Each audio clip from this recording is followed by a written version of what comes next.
the new restaurant, I put on the Golden Bonnie suit once again, and it made me feel powerful.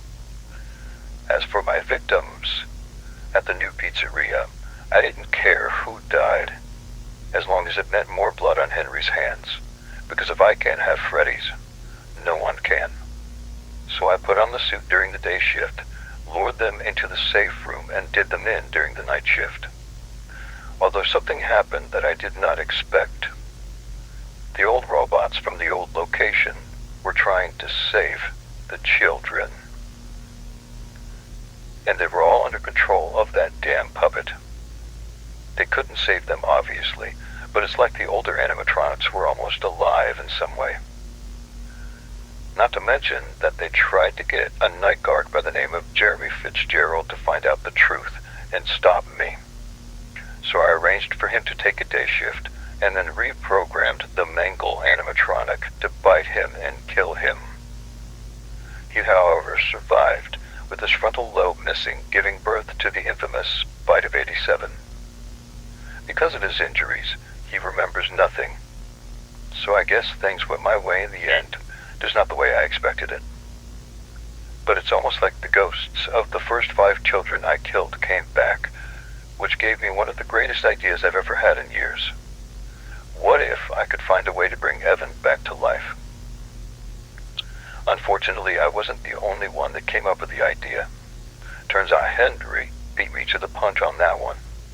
Even though he tried to reopen the franchise once more, the new building for the new restaurant remained standing, but went out of business. So he arranged for there to be night guards to watch over the place to prevent anyone from stealing from the place or committing some form of graffiti. Just a sentimental guy, I guess. He still truly believes that the franchise belongs to him.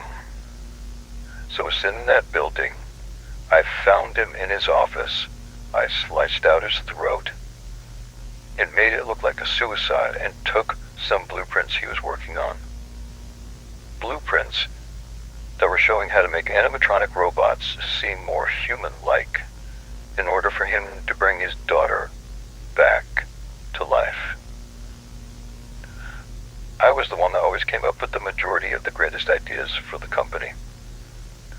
Not only just for the spring-lock suits and the tubed endoskeletons, but with sound illusion discs that give off a high-frequency pulse to manipulate the mind to turn anything cute and cuddly into a lumbering nightmare. Or like when I stuffed cameras in plushies and hidden them all around the house to keep an eye on my children when I was too busy working to keep the company afloat.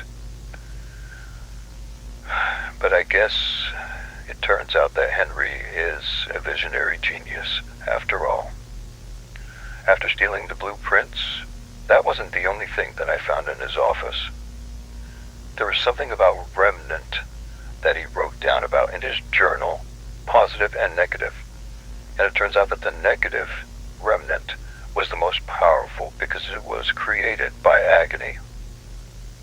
Which I can imagine, since there's no doubt that the ghosts of my victims that I killed are in agony right now, staying on this earth.